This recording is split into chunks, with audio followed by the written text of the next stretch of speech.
अस्सलाम वालेकुम वरहमतुल्लाहि वबरकातुहू। मैं हूं सैयद अब्दुल वहाब शिराज़ी और आप देख रहे हैं नुक्ता गाइड्स चैनल। नाज़रीन, आज मुझे एक कॉल मौसूल हुई और किसी ने पूछा कि ला इलाहा इल्ला अंत सुब्हानका इन्नी कुन्तु मिनज़ ज़ालिमीन जो आयत करीमा है, इसका मैंने एक वजीफ़ा किसी किताब में पढ़ा है कि इसको इतनी मरतबा पढ़ें तो इससे ये मसाइल हल होते हैं या ये फ़ायदे होते हैं। तो क्या मुझे इसे पढ़ना चाहिए? असल में तो उनका सवाल इस हवाले से था, इजाज़त के हवाले से, कि क्या वो फरमाने लगे कि मैंने किसी से पूछा तो मुझे किसी ने कहा कि इसकी जब तक आप किसी से इजाज़त ना लें आप पढ़ नहीं सकते। तो मैंने उनसे पूछा कि आपको इस आयत करीमा का या ये जो आयत है इसका तर्जुमा आता है, इसका मफ़हूम आपको पता है? तो वो कहने लगे कि नहीं, मुझे इसका माना नहीं मालूम। तो मैंने अर्ज़ किया कि आपको पता है कि ये आयत किसने पढ़ी थी? ये जो आयत करीमा है ये किसने पढ़ी थी? किस पस मंज़र में इसका ज़िक्र है कुरान में?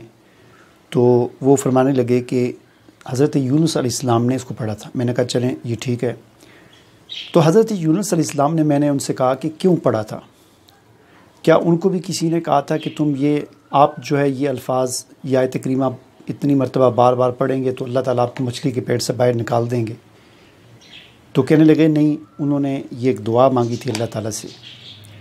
तो मैंने अर्ज़ किया कि देखें, उन्होंने अल्लाह ताला से दुआ मांगी थी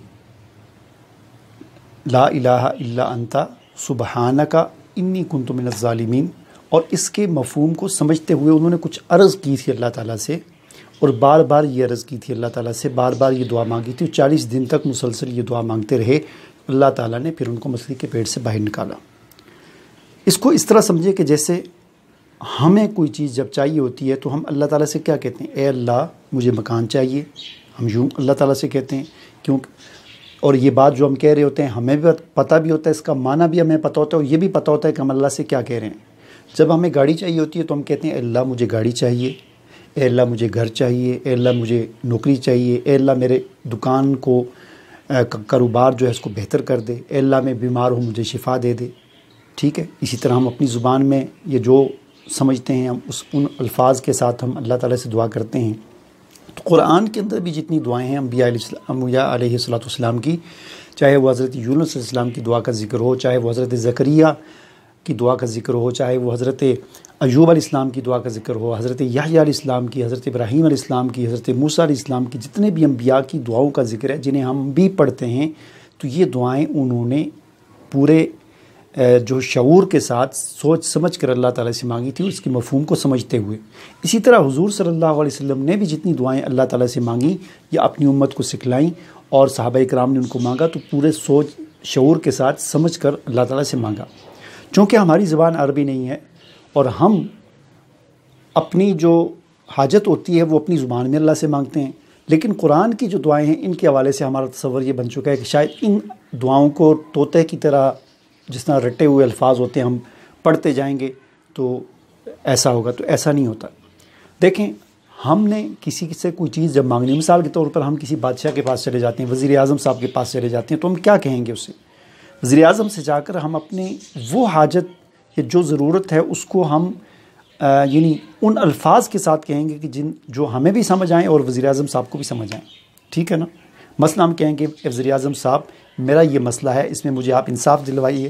वज़ीर आज़म साहब मुझे नौकरी चाहिए, मुझे आप नौकरी दिलवाइए।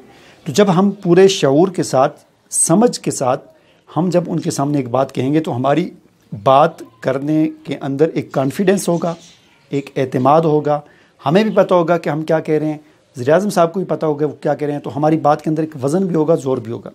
लेकिन अगर हम वज़ीर आज़म साहब के पास जाएँ और जाकर उनसे कुछ ऐसे कलिमात या ऐसे अल्फाज कहें कि जो हमें किसी ने बताए थे कि तुम वज़ीर आज़म के पास जब जाओ तो जाकर 100 मरतबा ये यूं कहना, अब हमें नहीं पता कि वो क्या है, बस हमने उसको रटा लगाया और वज़ीर आज़म साहब के पास आकर जब हम वो 100 मरतबा कहेंगे, पहली बात तो ये है कि हमारा वो कहना जो होगा उसके अंदर कॉन्फिडेंस नहीं होगा, क्योंकि हमें ख़ुद नहीं पता मैं क्या कह रहा हूँ।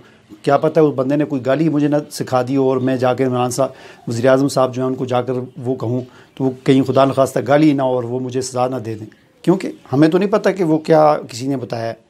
तो अर्ज़ करने का मकसद ये है कि वजीफ़े के हवाले से पहले मैंने वीडियोज़ के अंदर बताया अपना तसव्वुर दुरुस्त करें। وظیفہ کوئی بٹن نہیں ہوتا بجلی کے بٹن کی طرح کہ اس کو نیچے کرتے ہیں تو بلب آن ہو جاتا ہے، اوپر کرتے ہیں تو بلب آف ہو جاتا ہے۔ وظیفے اس طرح کی چیز نہیں ہوتی۔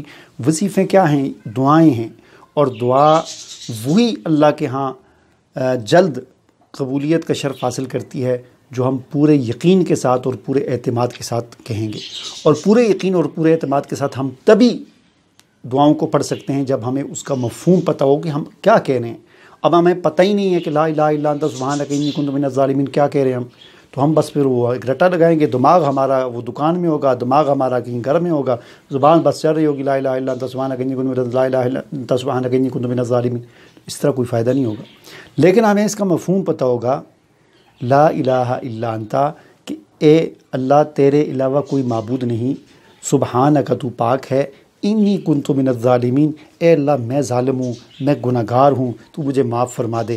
اس یقین اور اعتماد کے ساتھ جب کسی بھی دعا کو اس کے ترجمے کے ساتھ پڑھیں گے تو ہمارے اندر ایک عاجزی ہوگی، انکساری ہوگی، اور ہمیں مفہوم پتہ ہوگا، اور ہم پھر اس ہماری جو ہے حرکات و سکنات بھی پھر اس اعتبار سے ہوں گی، اور پھر یہ دعا جو ہے ہماری جلد شرف قبولیت حاصل کرے گی۔ اس لیے وظائف کے حوالے سے ایک تصور یہ درست کر لیں کہ قرآن کی آیات اور احادیث میں منقول جو دعائیں ہیں یہ کسی کا کوئی کاپی رائٹ نہیں ہے کہ کوئی آپ کو اجازت دے گا تو آپ پڑھیں گے ورنہ نہیں پڑھ سکتے۔ آپ جب مرضی چاہیں قرآن کو پڑھ سکتے ہیں، کسی کی اجازت کی ضرورت نہیں ہے۔ جب مرضی چاہیں حدیث کو پڑھ سکتے ہیں اور ان دعاؤں کو پڑھ سکتے ہیں، ان میں کسی کی کوئی اجازت کی ضرورت نہیں ہے، اور کوئی تعداد اس قسم کی فکس نہیں ہوتی آپ اتنی دفعہ پڑھیں گے۔ آپ پورے یقین کے ساتھ ان دعاؤں کو ترجمہ ان کا سمجھ کر پڑھیں گے، اور جتنے اعتماد کے ساتھ آپ پڑھیں گے آپ کا دل گواہی دے گا۔ اس کے لیے یہ بھی ہو سکتا ہے کہ 3 مرتبہ آپ پڑھیں اور اتنا آپ کے اندر عاجزی پیدا ہو جائے اور آپ کا دل اتنا نرم ہو جائے کہ یعنی جیسے کہتے ہیں پسیج جانا، اتنا وہ ہو جائے، تو اس کے لیے پھر 100 دفعہ پڑھنا ضروری نہیں ہوتا۔ ایک دفعہ بھی پڑھے نا جب آدمی دل کے ساتھ تو وہ بھی بہت کافی ہوتا ہے۔ مجھے امید ہے کہ جو بات میں آپ کو سمجھانا چاہتا تھا وہ آپ کو سمجھ آ گئی ہوگی۔ مجھے اجازت دیجیے، اللہ حافظ۔